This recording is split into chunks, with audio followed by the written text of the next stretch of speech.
Government ആ case ക്രൈംബ്രാഞ്ചിനെ ഏൽപ്പിച്ചു. പൂജയുടെ കേസ് ഇപ്പം നമ്മുടെ കയ്യിലാണ്.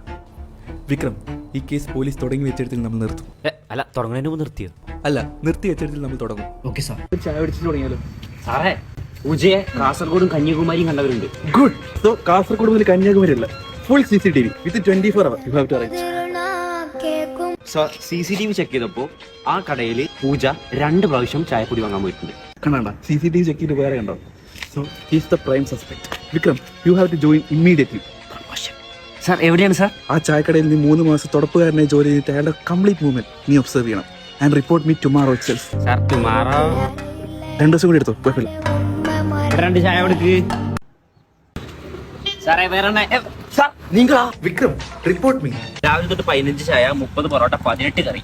What about the case? കേസിനെ പറ്റുന്ന എനിക്കറിയാൻ പാടില്ല. ഞാൻ മിക്കവാറും ജോലി രാജിക്കും. സാർ, കേസ് ഞാൻ ഇന്നലെ സോൾവ് ആക്കി. ഇന്നലെ ചായക്കടയിൽ ചായപ്പൊടി വാങ്ങാൻ ഒരാൾ വന്നു. ഷീസലേ. കേസ് തെളിഞ്ഞല്ലോ. ഇപ്പൊ തന്നെ DGP വിളിച്ചു പറയാം.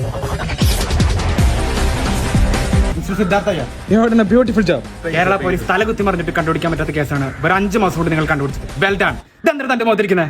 ചപ്രാച്ചി കണ്ണട വെച്ചിട്ട് എടുത്തു മാറ്റോ. തന്നെ പറ്റി ഞാൻ കുറെ കംപ്ലൈൻസ് കേട്ടല്ലോ. ഡ്യൂട്ടിന് അടിക്കുന്ന പൊറോട്ട അടിക്കാൻ പോകണ്ടല്ലേ? You are suspended. No more explanation. Get out. ഇത്ര എഫിഷ്യന്റ് ആയിട്ടുള്ള സീനിയർ ഓഫീസറിനായിട്ട് താൻ അയാൾ കണ്ടുപിടിക്കാതെ ഇറങ്ങിപ്പോടോ.